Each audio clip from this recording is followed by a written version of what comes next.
இங்க இருக்கிற 5 மிருக சிலையில ஏதோ ஒண்ணுலதான் அவன் மாட்டிக்கிட்டு இருக்கான். என்னை காப்பாத்துறா.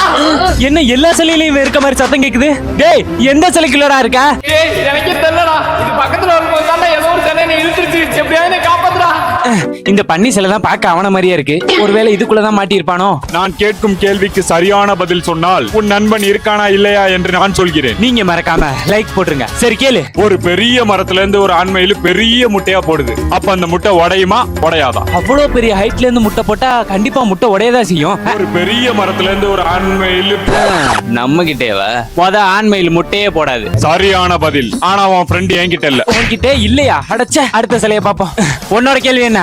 ஏலா நீ இருட்டுக்குள்ள நல்லா ஒரு பனிக்காட்டுக்குள்ள மாட்டிக்கிட்ட. உன்ட்ட ஒரே ஒரு குச்சி தான் இருக்கு பாத்துக்க. இப்ப நீ முதல்ல மெழுகுபத்திய பத்தப்பியா, இல்ல தீப்பந்தத்தை பத்தப்பியா, இல்ல ஸ்டவ் அடுப்ப பத்தப்பியா? அவ்வளவு குளிர்ல இருக்கும்போது ஒரு மெழுகுபத்தி பத்தாது. தீப்பந்தமும் சீக்கிரம் அணைஞ்சு போயிரும். அப்ப கண்டிப்பா ஸ்டவ் அடுப்பாதான் இருக்கும். அதுவும் இல்லையே. எதை பத்த வைக்கனாலும் அந்த தீக்குச்சிய பத்த வைப்பேன். எல்லாம் கரெக்டா சொல்லிவிட்ட பாத்துக்க. தெரியும்ல. ஆனா உன் ஃப்ரெண்ட் என்கிட்ட இல்ல. வேற சிலைய பாரு. ஐயோ போட.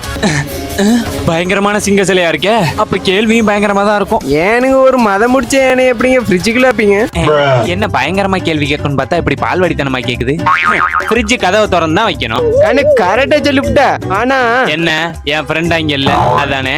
ஆமாங்க, நினைச்சதுதான். அடுத்த சில உன்னோட கேள்வி என்ன கேளு. தலை 2 பேரும் சண்டை போட்டா ரத்தம் வரும். ஆனா இவனுங்க 2 பேரும் சண்டை போட்டா வெறும் சத்தம் மட்டும் தான் வரும். யார் தலை அவனுக்கோ? சண்டை போட்டா சத்தம் மட்டும்தான் வருமா?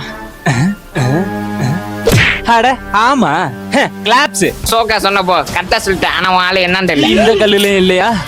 கடைசி சிலை இதுதான். இதுக்குள்ளதான் அவன் கண்டிப்பா இருக்கணும். உன்னோட கேள்வியா கேளு. இது உன் வாழ்நாள் முழுவதும் கூடவே இருக்கும். ஓகே. இதற்கு 2 கால்கள் உண்டு. எப்பொழுதும் உனக்கு பிரச்சனைகளை மட்டும் கொண்டு வரும். இது நம்மளுக்கு நெருக்கமான ஏதோ ஒண்ணு மாதிரி இருக்கு. பதில் சொல். என்னோட ஃப்ரெண்டு தான். வேற யாரு? சரியான பதில். ஆனால் உன் நண்பன் என்னுடனும் இல்லை. என்னது உன்கிட்டே இல்லையா? டேய் என்னடா எல்லாம் சேர்ந்து விளையாடுறீங்களா? அப்ப அவன் எங்க தான்டா இருக்கான்? டேய் இங்க இருக்கேன்டா. டேய் நீ எப்படா வெளில வந்த? அந்த சிலை கீழே கேப் இருந்துச்சு. அது நான் எப்பயே வந்துட்டேனே. அப்புறம் ஏன்டா இவ்வளவு நேரம் என்கிட்ட சொல்லல? நீ தான் அந்த கல்லுகிட்ட ஏதோ பிடுகதை போட்டு விளையாண்டுக்கிட்டியா? அதான் உன்னை டிஸ்டர்ப் பண்ண வேணாமே ஒரு ஓரமா உட்காந்துட்டேன். விளையாண்டுகிட்டு இருந்தேனா? ஒண்ணு ஐயோ அடிக்க வரானே. டேய் நீ விளையாடுற போது தான்டா இருந்துச்சு.